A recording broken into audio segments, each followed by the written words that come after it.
Okay, did you have the right number? It's the right number. No, the words there were different than my words. There's 4 words to the song with that up there. Thank you. We'll Thank you for doing this. Welcome, everybody. It's good to have you here. It's good to see this number here tonight. Amen. And we appreciate the folks again who made our meal. And let's give our I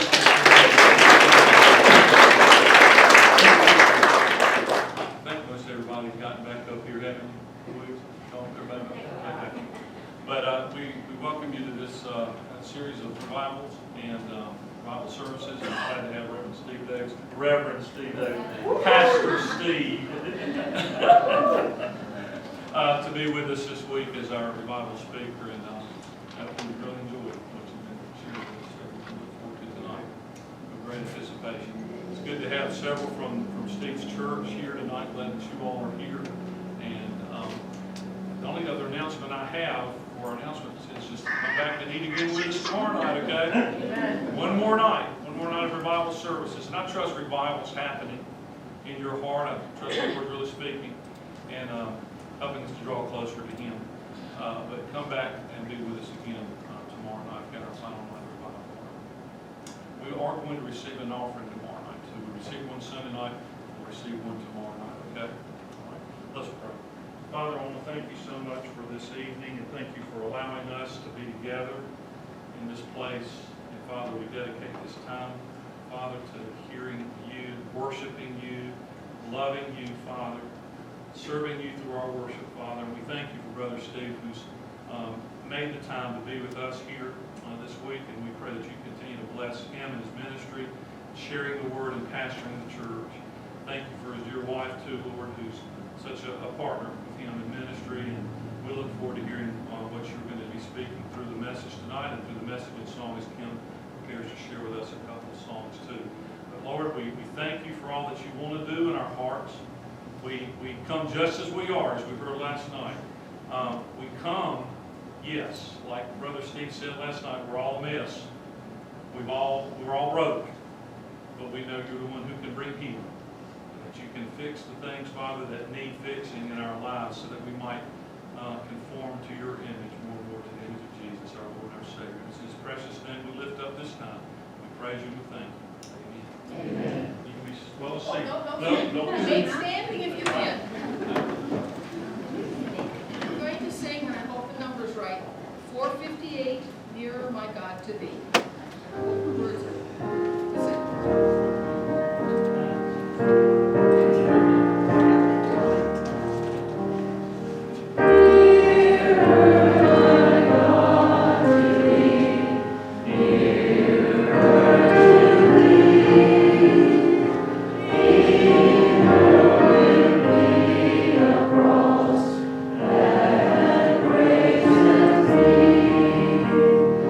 Yeah.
to go, huh? Yes, sir. My entire life, married life, I've had to follow that. You know what I'm saying? That's just not fair. I mentioned, I think it's in the bio, one of the things I mentioned, sometimes in addition to doing the speaking and the pastoring, I'll occasionally write a book or do some videos and stuff like that. I wanted to let you know about a couple of books that I have, brought a couple with me, just for the fun of it, and let you know about those, because when I write a book, I'm the same thing. I want people to grow. So what it's for, I just publish them and go on with them. One of the first ones I did was called Faith in Your Own Handwriting. And it's a book about how to grow into the person God designed you to be. It's good. I really originally wrote it for people like 18 to 25 because that's where they got to figure who they're going to be in the faith out. But I found out that it works for just about anybody, and it's a few churches actually use this as for their discipleship program in their churches. This book, and so got that one. And then another one I did recently, a few years ago. It's called First Time Through, and it's called. How do I put this? Every time I've ever seen somebody try to write a plan on how to read the Bible through in a year, it's like they've never read the Bible through in a year. Any of you ever done the thing where you start to read the Bible through and you do Genesis and you're like cruising, you're like 70 miles an hour. This is going to be the easiest thing I've ever done in my life. You get Exodus going and you're just cranking, and you get to about Exodus 23 and you're into that brick wall of all those laws, and then you stumble through Exodus and Leviticus and Numbers, if you can make it, and Deuteronomy, and then you pick up some steam, and it's like that the whole way through, and it's like, then you get, if you make it to Jeremiah, you should win a prize. But most of them know this, the longest book in the Bible is Jeremiah. And that's not just in how it feels when you're reading it, it really is the longest book in the Bible. So I came up with a plan that is like, the concept is, I want to help you finish. So we scatter things out. We don't start you with Jeremiah. We scatter the tougher things around the whole book, the whole length of the year. And I wrote little introductions to every book of the Bible. And it's just something I put together, and my people seem to like it and some other things. So I thought I'd bring some and make them available if you wanted to pick some up on the way out. My wife will be out there. She just found out. And and I think this is 5 and that's 7. I've got another one called Surviving the Military Marriage. But I didn't bring any copies with me. We moved recently, and they're somewhere in a box. And so anyway, if you like, that's what they're there to help you grow. And I've got a couple more. I'm working on one for this year. That's I plan to have it done at the end of the year. It's not a read the whole Bible through plan, but you read 5 to 10 minutes a day, Old Testament, New Testament, some of the wisdom stuff, and it gives you the whole Old Testament story from Adam and Abraham all the way up to Malachi and all that, and the whole life of Jesus in the New Testament, and so by the end of 52 weeks, you know the story of the Bible, and I'm going to put a place in there for you to write your own notes and sort of journal as you go. And it's just a tool, and I like to make tools for people to do that. So anyway, that's available. Russell will let you know when the other one's ready in case you want to buy. So anyway. Second thing, before I start this one, is I wanted to remind you the story that I told the first I opened with, because it's very important what we're talking about as we're going through this whole process. And if you weren't here Sunday morning, you didn't hear this story about my granddaughters. Okay, when I say to my granddaughters, what do you say? You're not nearly old enough to have grandchildren. Okay, right. Very good, very good. They remember that part. And I have 3 grandchildren. And no, I'm not nearly old enough. But we had her birthday party a couple weeks ago, and afterwards we had enough balloons for every kid to walk out with a balloon. And the point was, all the kids were incredibly excited about the balloons as they walked out the door, but a week later, none of them knew where the balloon was. The balloons had all floated away, popped, got stuck in the ceiling in a rafter somewhere. Nobody cared about the balloons after a week. And too often we call them revival services, and all it is somebody coming to the church and handing out balloons to everybody. Because everybody gets excited for a couple minutes, but then they expect that excitement to last all year. To get them through, I've seen it. It's like, we're going to have the revival, get everybody psyched up, and they're going to make it to the next year. And the excitement from the revival only lasts a few weeks if we're lucky, right? So I'm not trying to do that. I don't care. I'm not handing out balloons. Okay? I want you, this is one of my life goal things, I want you to become the person God created you to be so you can do everything He created you to do. Okay, that's how I roll, that's how I work, and that's what we've been doing. So we've been using whiteboards and diagrams and doing everything you're not supposed to do in a service like this, and I'm hoping that it's working and it's sinking in. Now, we spent the first three talking pretty exclusively about becoming the person God designed you to be. That's what we've talked about. Now in these last two, we're going to start working into, okay, how do we translate that into doing the things that you're created to do? Because all of us are masterpieces, according to Paul in Ephesians, created unto God for good works which God foreordained for us to do. God has hotwired you to do certain things for Him. She was out here earlier, and she's doing that not complaining thing, you know what I'm talking about? Where she's talking about how she's got to go through all these cantatas, and she's got to find the right cantata for Christmas. Right? And it's just, and there's just so many of them, and you can tell she's grinning and laughing and telling me how terrible it is to find the right cantata. Right?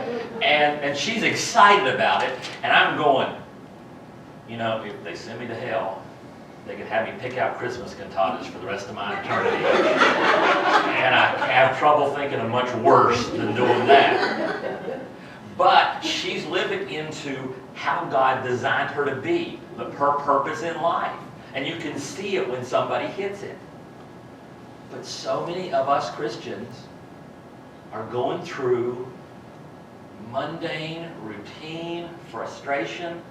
We're trying to figure out how to, we have this thing, you know, because every once in a while, depends on the church, somebody will make a pitch for something, and we'll walk out of there feeling so guilty that we'll do it for a little bit. When I was at college, I went to a Christian college, and they would turn us loose, and every time they turned us loose for Thanksgiving, they'd make us feel guilty about leading people to Christ. And they'd give us tracts. You know, tracts are little things like, you know. And I lived in West Virginia, from West Virginia, and West Virginia Turnpike. We go on the West Virginia Turnpike, and you would get through there, and if you looked on every one of the toll booths, there'd be this stack of tracts. Because every one of us was feeling guilty, so we went home and passed anybody we could find that those toll booth people were great. We threw tracts out. But y'all only last just a little bit. Lasts about as long as a balloon. Right? What we got to talk about is motivation. Right? Let's talk to what's her name? I forget her name. She'll tell me. I'm not terrible with names. What's your name? Claire Dean. We're talking to Claire Dean over dinner, and she's telling me about she didn't learn to walk as fast as some people, but her aunts and uncles. I think I got the story right. I'm not a really good listener, but she said her aunts and uncles started offering her money to learn to walk. And I'm clarifying. I'm doing a little to it. When the total got right, she learned to walk. Right? That's what I got from the story. Was she saw what was happening, and she just watched the tally climb, and when it hit the right number, she figured out how to walk. She got that down right there. But there are a lot of things in my life, not just one-time things. There are things that I do all the time. Like when I go home this evening, before I go to bed, I've got stuff I'm going to do. I'm going to brush my teeth. I'm going to wash my face. I'm going to set an alarm. There's just these things. I'm going to do those things. And I have a why for every one of them. You have things you're going to do tonight before you go to bed? You have a why, right? Behind every one of them. There's a why, and that why means you're going to do it, right? Even if it's just, my spouse won't let me in the bed if I don't brush my teeth, you're going to do it, right? Because you got that motivation. And then we come to the things of the church. And we said, I'll get up here and I'll talk about it, we'll talk about it. We need to be reaching the lost. We need to be telling people about Jesus. And if we make you guilty or get you excited, you'll do it until the balloon pops or the guilt wears off. We're talking about taking care of the least, the people that are hurting. You'll do it because that's a really good, you can, both of us, we can guilt those. We know the skills. We try not to do it, but we both know how to pull the strings to get you feeling really guilty about something so that you'll do it. We do our best not to, but sometimes you just got to use the hammer. And so we'll pull the guilt out, and so everybody will help the least, or we'll get them excited and help the least till the guilt wears off, till the balloon pops. And even in general church work, oh, we need more people in the nursery. Need more people in the nursery. Need more people working in the children's ministry. Somebody doesn't do this. Roll out the guilt. We do it for just a little bit. And then we're doing it, and it's mundane, and it's definitely not what she's picking out times, right? It's a totally different thing. So how do we get to where we get the right motivation? Because enthusiasm doesn't work because it doesn't last. Guilt doesn't work because it doesn't last. How do we get the right motivation? Okay, we're going to be looking at two passages tonight. If you want to, I'm going to encourage you. First, turn to Romans 7 and put something there. Okay, it can be a finger, it can be a piece of paper, it can be your spouse's finger or the person sitting next to you's finger, whatever it takes. Say, and do that, and then we're going to go to Psalm 17.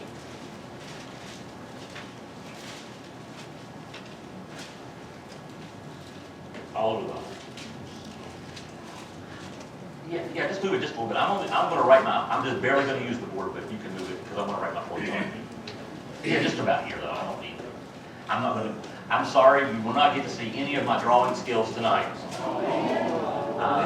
Tomorrow night we'll go back to the whiteboard. Tonight this is going to almost sound like a sermon. I'm just telling right up front. So, is that good? I'm just going to write I got 3 points I want to write on there as we go. So let's just start reading in Psalm 17. I was reading through Psalms recently. I came across this Psalm and it sort of jumped all over me. Yeah, he starts out and he says, Hear me, Lord, my plea is just. Listen to my cry, hear my prayer. It does not rise from deceitful lips. Let my vindication come from you. May your eyes see what is right. Though you probe my heart, though you examine me at night and test me, you will find I have planned no evil. My mouth has not transgressed. Though people tried to bribe me, I've kept myself from the way of the wicked. Though what your lips have commanded, my steps have held to your paths, my feet have not stumbled. So what's he saying? I've done what I'm supposed to do. Right? I don't think the person's claiming perfection. I don't think the psalmist is saying I'm perfect. What he's saying is I've done my level best. I've tried to stay in the right zone all the time. That what you heard when we read that? Okay. So let's keep going because it's about to, it's going to turn a little bit. Verse 6, I call on you, my God, for you will answer me. Turn your ear to me and hear my prayer. Show me the wonders of your great love, you who save by your right hand those who take refuge in you from their foes. Keep me as the apple of your eye. So now, something's wrong, isn't it? Started out and said, I've done my best. I've done a good job, but something is wrong and I need you, God, to step in. That's what's happening here, right? Verse says, God, you should step in because I'm one of yours. Okay, you should keep me as the apple of your eye, help me out, and now we're going to find out what it is that he needs help for. Start the second half of verse 8. Hide me in the shadow of your wings from the wicked who are out to destroy me, from my mortal enemies who surround me. They close up their callous hearts and their mouths speak with arrogance. They have tracked me down. They now surround me with their eyes alert to throw me to the ground. They're like a lion, hungry for prey, like a fierce lion crouching in cover. Rise up, Lord, confront them. Bring them down. With your sword, rescue me from the wicked. So, yeah, he's shaking. Some bad stuff's going down. And then verse 14. And we're going to talk, he's going to tell us about those people. Who are these people who are such a threat? It says, by your hand, save me from such people, Lord, from those of this world whose reward is in this life. May what you have stored up for the wicked fill their bellies. May their children gorge themselves on it. And may there be leftovers for their little ones. So, is he saying? Now, there's a couple ways we could read that. One way is they've been greedy and we're just dumping on them. And they might be actively trying to destroy him. That might be the case. Most people read it and say, the case is these people are coming after him. They want to kill him. But when I read it, and I'm trying to figure out, get in the heart of the person who wrote it, and I'm speculating slightly. But I wonder, their reward is in this life. What they've stored up fills their bellies. Their children, in other words, there's enough leftovers for their kids. And this I may be reading too much into it. I hope I'm not. Because nobody's after me. Anybody after you? Nobody's trying to get me. But I still feel under attack a lot. Right? And a lot of the attack is from the people who aren't even meaning to attack me, but who are getting their fill from the world. In other words, they're seeing how much they can accumulate, and they're having fun doing it. Because when I'm at church on Sunday and I come home, they got their pictures on Facebook at the lake with their super duper boat that they're spending all their money and time on. And they're showing you pictures of all the amazing vehicles they own and the nice house they got and all the stuff they're accumulating for themselves and to flow over to their kids. And I don't think I'm being totally out of the picture to say that might be a reasonable application too. The person who's coming after me, not knowing they're coming after me, but because what they have, be honest, I want. Okay? I mean, long story, we're currently living in our own bonus room. But I want the nice house, right? Okay? My truck has 230,000 miles on it. I love it. It's a great truck. It really is. It has a feature you just can't get this on new vehicles anymore. You cannot get this feature on new vehicles. It's called paid for. Okay? They don't sell those right in the store. Not to people like me. Okay? So I love my truck, but every once in a while, I'll see one of those new ones. That'd be nice. And I see the stuff the people are accumulating. I see what's happening for the people who are pursuing pleasure, pursuing nothing. We like pleasure too, but we like pleasure within God's standards. But we see the people out there, the world and the media are blowing up and saying, isn't that amazing what they've got? And deep down, we want that too. It's really nice. I got a nice house, but wouldn't it be cool to have two nice houses? And one of them be somewhere at the beach or something, or in the mountains, or something like that, or a nice little cabin. When we were living in Pennsylvania, some friends had us down for Memorial Day weekend. A place called Cape May, New Jersey, rather affluent area, and we're going through a neighborhood with some of the most magnificent, largest houses I've seen. Just in a neighborhood close house, nobody was home. Because for everyone in that neighborhood, that was their second or their third house. And they weren't going to move to Cape May until June. And this was May, so they weren't coming in. And sometimes, I want that. I'm motivated that way. Anybody? Nobody else is that way, right? Kim's uncle was a pastor. One of his sayings, I don't know where he got it, was our culture's saying is, get all you can all you get, sit on the can, and poison the rest. Okay? And that's and we pretend like that doesn't appeal to us. But it's a siren song that draws us, right? Anybody else willing to admit that? Other than me? Now let's go to Romans 7 and see. Paul's going to nail it because he's gonna carry out the way that I'm interpreting it. And so if you don't like the way I interpret Psalms, you'll like the way I'm interpreting Romans, because I definitely got this one right. Romans 7, let's start in verse 15. This passage in Romans has always been like right between the eyes for me. Start in verse 15. I do not understand what I do. For what I want to do, I do not do. But what I hate, I do. And if I do, this is hard to read, by the way, because there's a lot of do's. And if I do what I do not want to do, I agree that the law is good. As it is no longer I myself who do it, but it is sin living in me. For I know that good itself does not dwell in me, that is, in my sinful nature. For I have the desire to do what is good, but I cannot carry it out. For I do not do the good I want to do, but the evil I do not want to do, this I keep on doing. Anybody going to say amen right there? Okay? Now, if I do what I do not want to do, it is no longer I who do it, but it is sin living in me that does it. So I find this law at work. Although I want to do good, I want to do the things that God created me to do, there is a part of me that really, really, really, really, really wants to do that. Although I want to do what is good, evil is right there with me. For in my inner being I delight in God's law, but I see another law at work in me, waging war against the law of my mind, and making me a prisoner of the law of sin, which I work within me.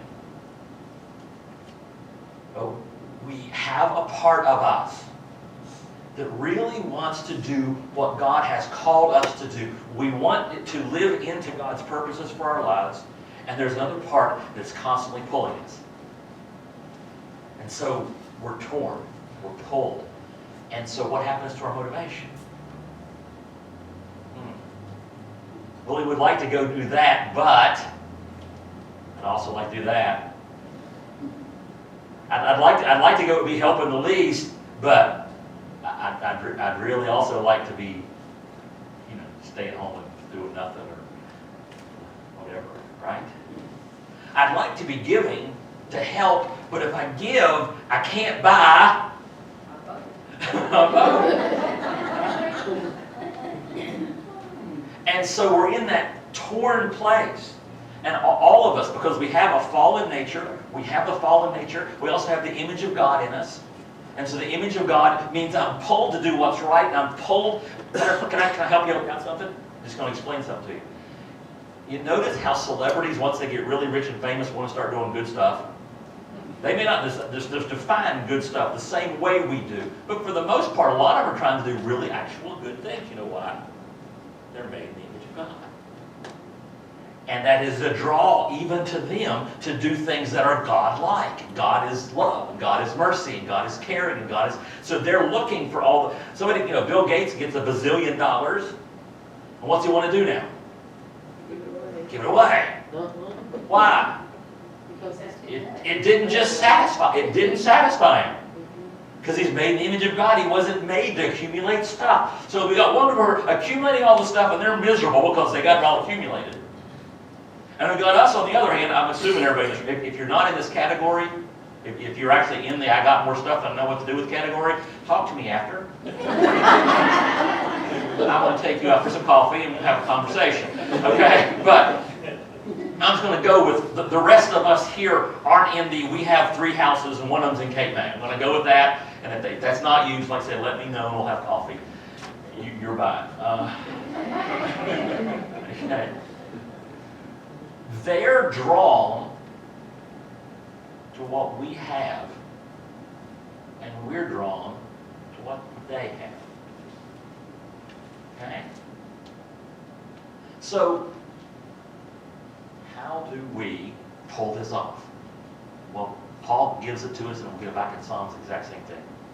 He says in verse 24, Romans 7, "What wretched man I am, who will rescue me from this body that is subject to death? Thanks be to God who delivers me through Jesus Christ our Lord."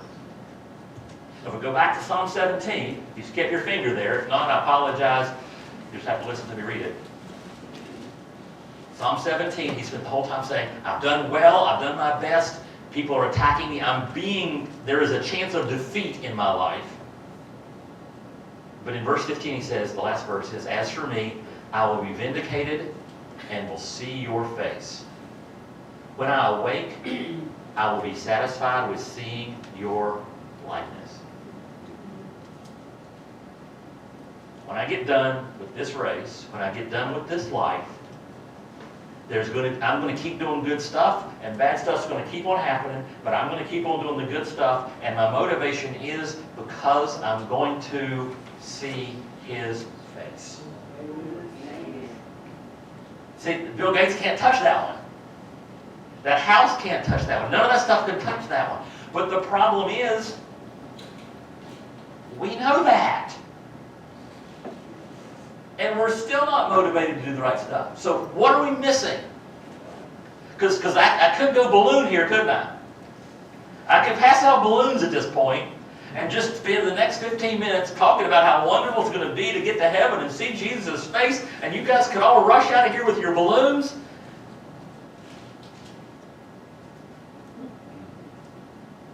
And it wouldn't change your motivation.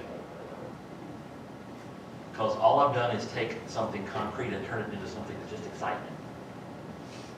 So how do I turn that knowledge into what really gives that? How do I turn that into motivation?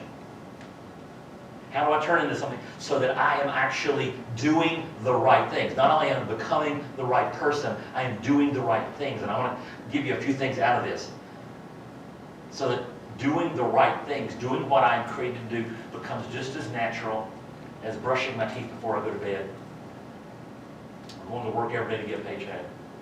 All those things. And the first one is the obvious one. I'm going to write the points up here because you guys are used to the board now. You don't want to if I don't do it. The first one's obvious. Seek His presence.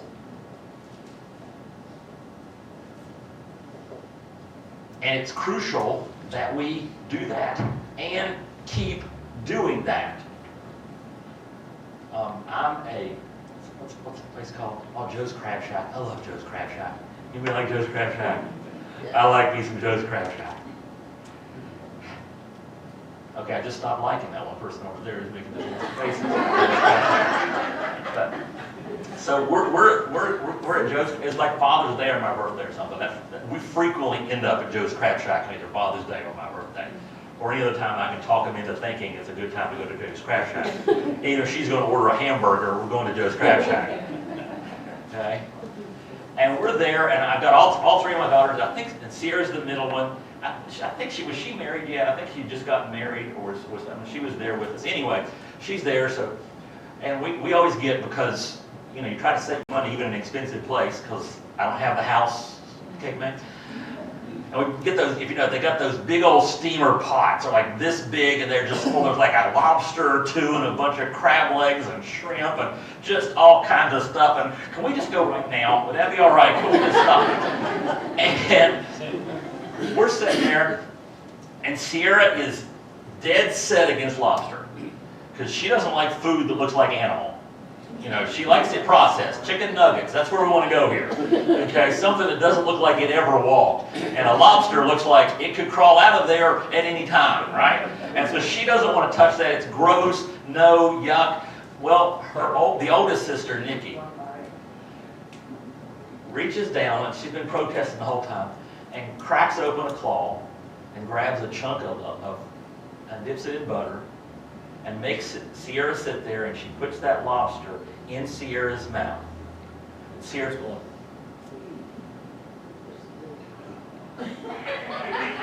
An angel starts singing. It was like, oh wow, oh. It changed her life. Okay? But if she never tries another lobster, what's going to happen?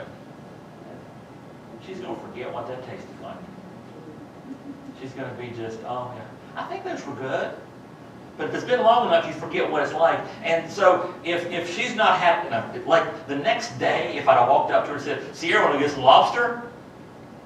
She wouldn't have answered, she'd just have jumped in my truck, right? But if she doesn't have lobster for 5 years, and I say, want to get some lobster? Okay. There's a point here. If you're not regularly seeking God's face and tasting His presence, experience His goodness. On this life, it's not a motivation to get you to do anything in this life. Because you're forget what was it? The one psalm says, "Taste and see the Lord is good." And if you're not regularly fulfilling that piece of it, if you're not regular, and we talked about it, I think Sunday night, about worship and the importance of actually, really, authentically, not singing along because you're supposed to sing along, but worshiping. Maybe in song, maybe it works better for you by going out and looking at nature and worshiping, or finding a place where you are coming before God and you are going,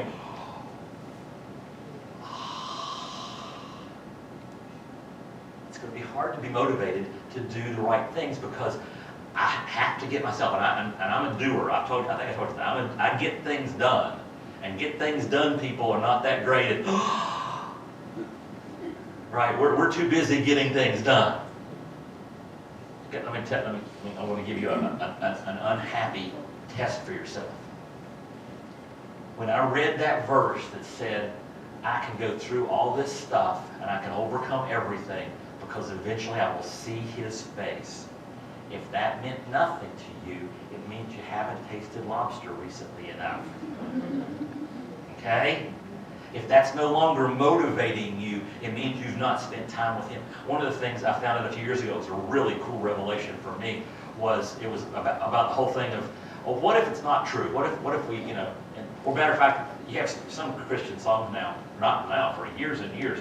It's like if Jesus wasn't there, the song would be the same in heaven. Why do you want to go to heaven? I want to see so-and-so and so-and-so and so-and-so, and I get this, and no more sickness, and no more pain. And they never get around to mention, oh yeah, Jesus is there. Jesus is the reason for the season of eternity, right? And I realized that if I were to get to heaven and He wasn't there, I don't want to go.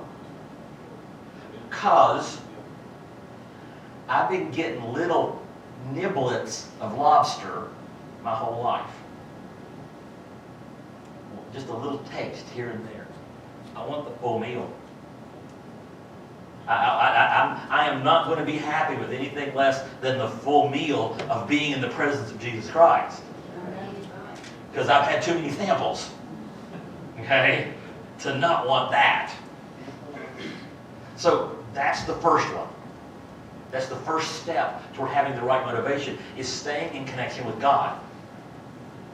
But I see people all the time who are really good at worship, who stay in the presence of God all the time and don't do diddly squat to advance His kingdom on earth. Which means there's more than one step. They got the first step right, but they're not getting the next ones. Okay? And the next one, it'll take me longer to write it. Just got to bear with me on this one. Just listen to some music while I'm doing that.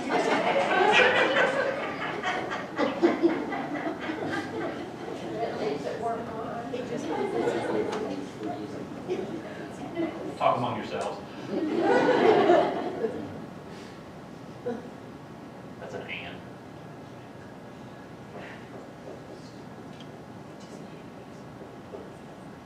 And Karen, you don't talk. I'm not saying. I don't trust you. I'm just sitting here, just in the presence of Jesus. Okay. Next piece. I'll read it to you now because you can't read my handwriting. You have to live His principles and invest in His priorities. Now, there's something I tell my people all the time, because if I'm going to, I define sin to them, because I got people that don't know nothing about, not all of them, but I got some people that don't know nothing. Because we reach people that are far from God. We reach people who don't know what the colon is between John 3:16. They don't know what that means, okay? And so I have to explain what sin is. And I have to do it in a way that makes sense to them. And how I like to explain it is, every piece of art reflects the artist. If I look at any piece of art out there, there's something of the artist in the art. Well, the universe is God's creation. It's His art. So He's reflected in the creation. And sin is anything that violates His nature in creation. For instance, God is faithful. So why do you think he's opposed to adultery? Because he's faithful. It's his nature. And if I live against his nature, that's a sin. It violates it. But because the art of God is reflected in the creation, it doesn't just come up because we think of sin as being something that God's sitting in heaven going, marking a check mark off on us, right? You did one wrong, one wrong, one wrong. It's not just like that. The entire creation reflects his nature. If I tell you there's somebody who's lived a hard life, violating God's standards their entire life, what do you know about that person? Do they look younger than they are? Oh, no. They look like they've been beat, right? You look at somebody who's taken God's standards, any of God's standards, and lived in opposition to God's standards. They live a hard life. Just try to pick any of God's standards, and look at that person. When I went to I went to school with people, right? And I go on Facebook now and look at those people I went to school with. They look old. Oh my gosh! I know, I ride to the mirror myself. Some of them don't just like old. They look like, oh my. And it didn't take this long either. I went to my 5-year reunion, my 5-year reunion, and they told me it was going to be at a certain park, and I drove down there, and I'm driving around, and I'm looking for them.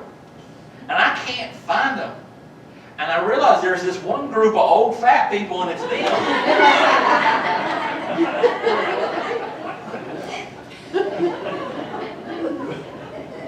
Because it seems everybody that decided to come had spent those whole 5 years doing everything they shouldn't have been doing. And it was showing up on their faces already. Right? So here's why I talk about living his principles. It has a deeper purpose than just making God happy. What happens is, as you live God's principles, you find out that they work better than not living his principles. Anybody here have I'm sure some of you have your tithing story? When you were just, I am, how in the, Pastor, there is no way, I can't make it on what I got now. There's no way I can make it if I'm giving God 10%. That is not possible. I like most of this Jesus stuff, but this whole tithing thing, God, Pastor, there's no way that's going to work.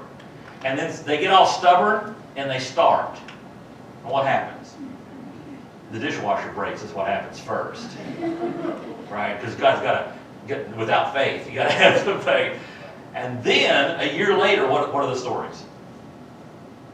God is working. God's taken the 90% and doing more with the 90 than I was doing with the 100 because I'm living his principles and they work. So I keep living his principles, and now I start to go, oh, wait a second. I'm not living his principles just because it's his principles.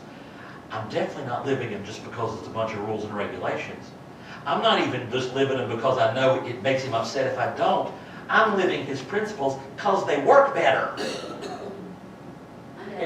If I want a happy, healthy marriage, I live God's principles for marriages. But believe it or not, this will shock some people, especially some celebrities and stuff. But if you want a happy marriage, it's not a good idea to sleep with anybody but your spouse.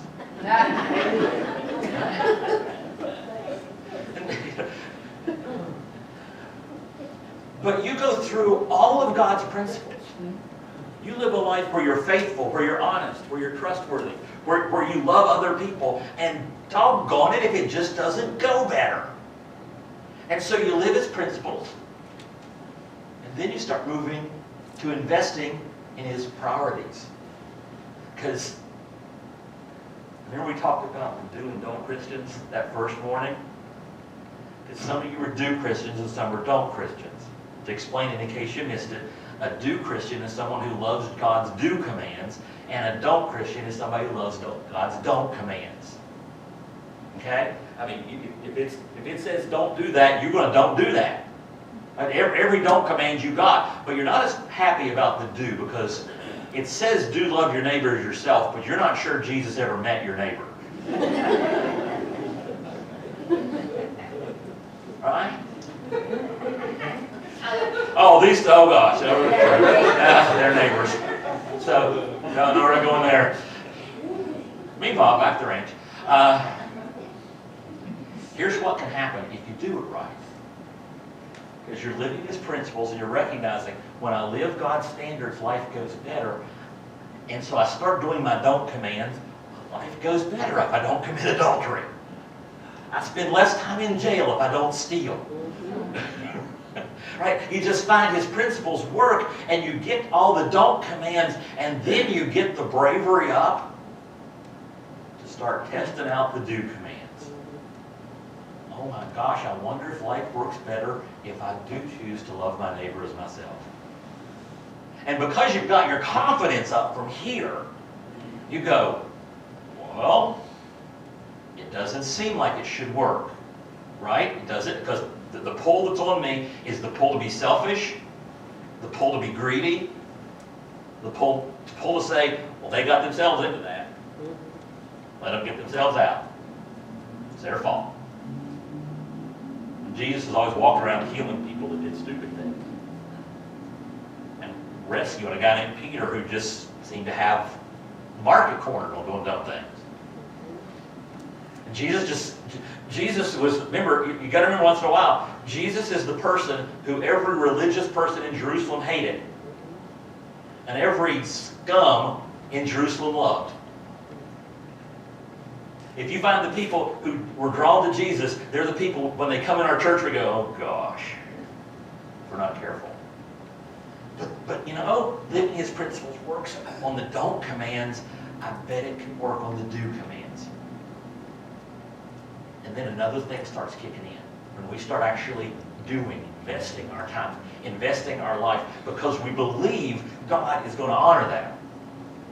We come to Matthew 6, where Jesus said, do not store up for yourselves treasures on earth. You know this one, right? Where moths and vermin destroy, where thieves break in and steal. But store up for yourselves treasures in heaven, where moths and vermin do not destroy, and where thieves do not break in and steal. Now, what's the next verse? For where your treasure is, there your heart will be also. Let me tell you something. That is not a promise from God. Not a promise. God's not saying that's a promise, that where your treasure is, there your heart will be. It's not a promise. It's a fact. It's a pure deed. This is how the universe works. It's like gravity. Anybody know about this? Anybody? How did IBM do today in the stock market? Anybody know? I didn't check. What if, I'm not doing this, what if I were to go around tonight and give every one of you 10 shares in IBM? Would you check tomorrow? Go home. Go home. Just go home. Go home. Go home. I'm making a point. You're not helping. I'm in God's house, I gotta be honest. Thou shalt not lie. Try it out anyway. Just test it. No. If you own 10 shares of IBM, if I gave you 10 shares of IBM, you would over the next 5 days check the stock market every day. Because you don't know, how much is 10 shares of IBM worth? I have no clue. I don't know. It might be $1.50, it might be $100 a piece, it might be $500 a piece. I have no clue. But if I gave you the 10 shares and you went home and they were $100 a piece, you'd really check the next day, right? If they were 75 cents a share, you go, whatever, you'll check in a month. But if they're $500, you're actually going to turn to the channel that has the stock ticker. 133. They're down 133, they're down $2. They're down 2. Oh no! Oh, they're down. Our IBM stock is down. Because where your treasure is, your heart follows. You don't have a choice in that. It's not a promise that God gives you. It's a reality of how you work as a person. That where your treasure is, that's where your heart goes.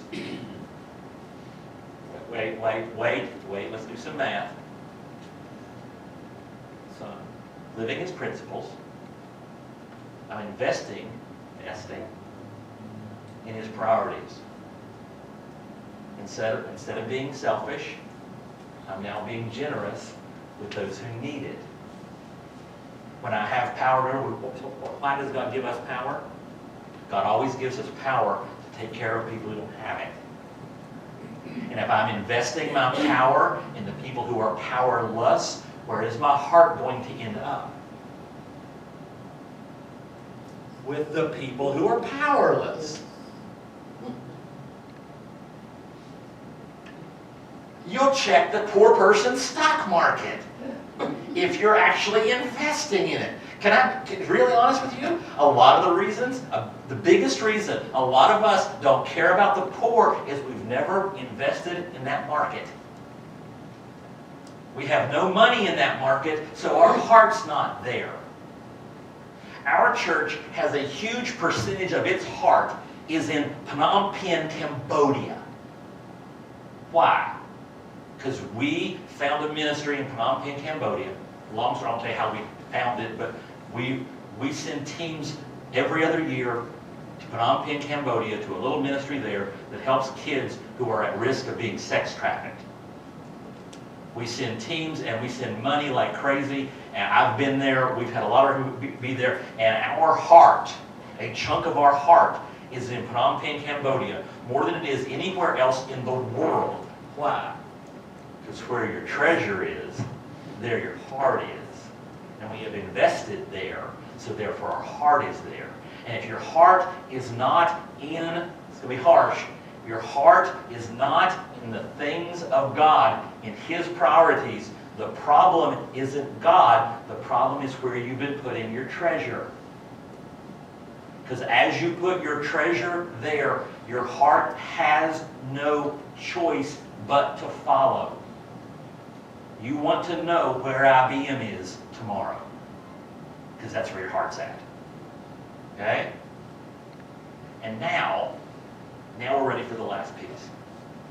We're seeking His presence. So when I say you get to live and see Jesus, that means something.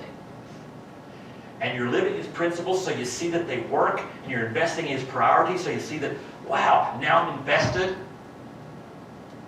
And now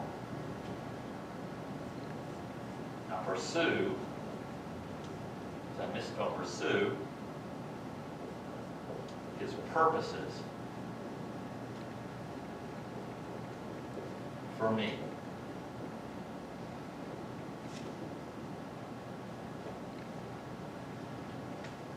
Do I seem to be having fun? Just curious. Do I seem to be enjoying myself? Yes. Okay. I want you to stop and think about that for just a second, because what am I doing? I am, for the past, this is 4 times, I got 1 more to go, I am standing in front of a group of, I don't know, 50-some people who I barely know, teaching. Okay? How many of you would like to swap with me? How many would you say, oh, I wish I could do that? There's a few hands going up. There's a handful of you. But most of us going, oh, I don't think I'd ever want to do that. I mean, no, what? Oh, you're having fun, but I am pretty sure I wouldn't. Right? Just like I would not have any fun picking out cantatas. Right?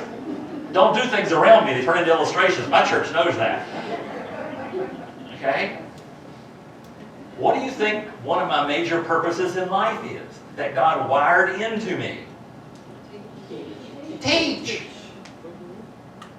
In Chariots of Fire, the star of the movie, if you have to remember way back when, he said, when I run, because he was a track star who was a devout Christian, and he said, when I run, I feel His pleasure. And when I teach, I feel His pleasure. And I'm not that unique. I'm not that special. There are things God has wired into your life that when you do them, you will feel His pleasure. There are some of you who, when you get nursery duty, that is a punishment. Right? Somebody's got to do it. And there are others for whom it's a pleasure beyond anything else. That when you're helping a 3-year-old learn about Jesus, you walk home and your heart, you're taller. You're just flat taller. I like to talk, here's how I tell people to look for this. That you have in your life passions that God placed there for His glory. And what I like to do is talk to somebody, because everybody has some. I've never met anybody that doesn't have some passions. You know how I find them? We just sit across. I don't drink coffee. I drink something else, but you know, get coffee. I go to a coffee shop, get something other than coffee, and we sit and talk. And we'll talk about things, and the person sits there like this, and then I'll find it, and they get taller. Take them off the seat just a touch. They lean toward me. They start talking with their hands. They start smiling, and they're just all over the place. They're telling me about this thing, and they're just like this. And then I change the subject. They go right back. Found it. Do you think there's any chance God put that in you? Do you think there's any chance that if you are His masterpiece, created unto Christ Jesus to do good things that He has predicted and planned from the foundation of the earth, do you think there's any chance He put that stuff in you? Yes. And when you start tapping into that, and some of you are going, I don't think I got. I hate to break it to you, Paul's really clear about it. That God gifts every Christian.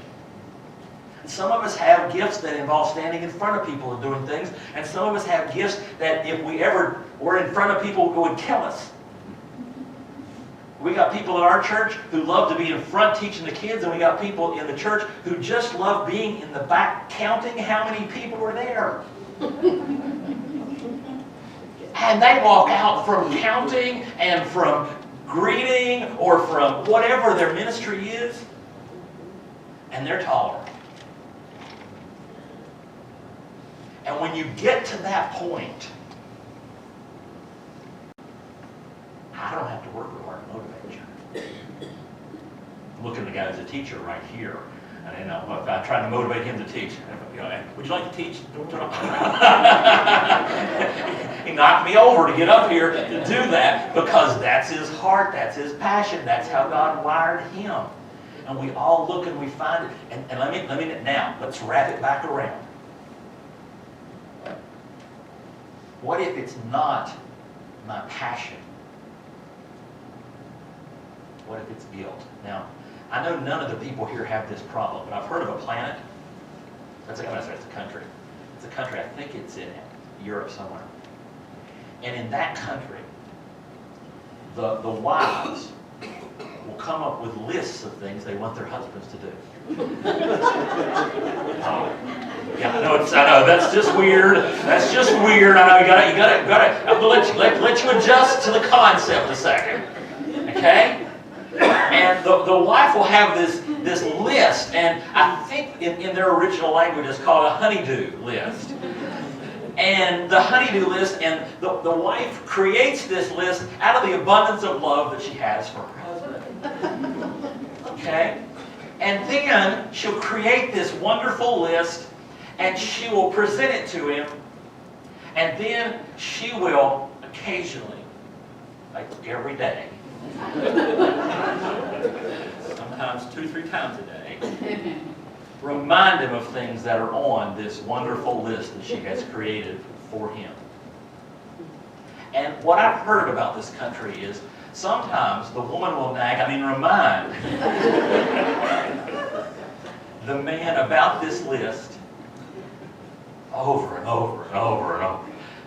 And one day, the man will decide, out of pure love for his wife, to take the top thing off that blankety list. And he'll go and he'll do that thing. And for what I've read, when he finishes that, how do you think he feels? He feels relieved. Right? Because anytime you do something out of guilt, when you finish it, you feel relieved. You know what Ed doesn't feel when he finishes teaching? Relieved. You know what I won't feel when I leave this evening? Relieved. No. I will feel, and I feel right now, fulfilled. You see the difference? When you are living into how God designed you and wired you, when you are seeking His presence, you're living His principles, investing in His priorities, and pursuing His purpose for your life, when you're doing it that way, I don't have to spend that much time motivating you. I just have to point you and say, go. Because your fulfillment, your motivation is coming from God. And your motivation is right, and you don't need guilt. And you don't need a balloon. So, where are you investing? And are you trying to do things out of guilt? Or trying to summon enough enthusiasm to get them done? Or am I seeking His presence? Am I living His principles? Investing in His purposes, seeing how amazing that works, and from within that context, am I pursuing His purpose for me? If everybody in the church would do that, you'll never need another revival. Let's pray. Father, I thank you that you have a purpose for me. For that it's not just a to-do list, it's not guilt, it's not enthusiasm, it's purpose. And Father, help us to seek your face. Help us to see that as an incredible motivation. And live into your purposes. In Jesus' name, amen. I think my wife's going to sing for you again.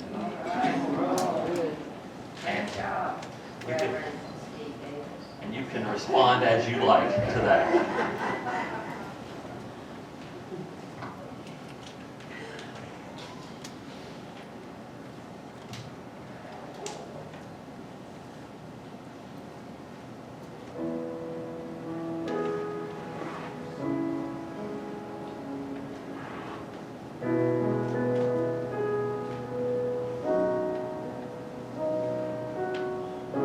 Can I stand before your glory? Will I be crushed beneath the weight? Because I know I don't belong here, but you have called me to be brave. So here I am, asking, I want to see you face to face, encounter you in every way. Let me know your touch, overwhelming love. I am yours, I'll pursue you only. I want more of your power and glory here in this place. I want to see your face. I'm just another work you've spoken, God who set the world in motion. But you came down and died at for of us, to invite me as your chosen. So here I am, asking, I want to see you face to face, encounter you in every way. Let me know your touch, overwhelming love. I'll pursue, I'm yours for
If there's anyone here tonight, and the Lord's just really used that message to motivate you, to encourage you, we know that the Spirit of the Lord will do His work. I want to encourage anybody here tonight that if you've never known what it is to be fulfilled in the calling or the passion that the Lord gives each one of us, Paul called it gifts, that the Holy Spirit gives us with what He would have us to do. God wants us to do that in context with each other. He calls that the church, and maybe you haven't been fulfilled because you haven't pursued His passion, or you haven't pursued the calling that God's given you. And Pastor Steve, as you were just sharing with us that scripture, the word, I thought about that is exactly how it's supposed to be. When we operate in the gifts that God's given us, what do we feel? We just can't wait to do it again. We can't wait to do it. So I just want to encourage you, as we are experiencing this time of revival, that revival will come to our heart when we begin to discover what it is God has gifted each of us to do. And you know, I think, actually, it might have been some conversation you and I had. The best way to discover what your gifts are is just start doing it. Just start doing something. Just start serving where you sense the Lord's leading you to serve. And in that context, you'll begin to, with the help of the people of God, begin to discern and fine-tune where it is God wants you to spend your energies and the time and the investment in what He wants you to do within the church. So I hope that tonight that's been very clarifying for us. I believe it has been. And it's just very encouraging when we operate in the gifts God's given us. Don't go through life, don't go through being in church and not know how God's equipped you and crafted you as His masterpiece to do what He wants you to do. Because you know what? What you do is not something somebody else or everybody else is going to do. But in concert, God will work it together to grow up the body into maturity in Christ. Would you stand with me, and we'll dismiss with a word of prayer. Also, too, there might be some other decisions that the Lord has been leading you to think about and pray about and make. And Pastor Steve and I stand ready to pray with you, talk with you beyond the service tonight. But I want to encourage you, if you're from other churches, which we do, we have folks from other churches here, find that place where you can serve and meet a need, and God will begin to show you and fulfill you in doing what He wants you to do. So let's pray. Father, thank you for this message tonight, Lord, in helping us to really understand how we're to be as Christians and what really motivates us as believers. And that is to know you and to seek your presence in our lives each and every day, Father. I thank you, Father, for Pastor Steve and what you've laid upon his heart to equip us tonight, Father, with your word, and Father, to point us to the very one who motivates us and keeps us encouraged to continue to serve and to do it as faithfully as we can, Father, with your help.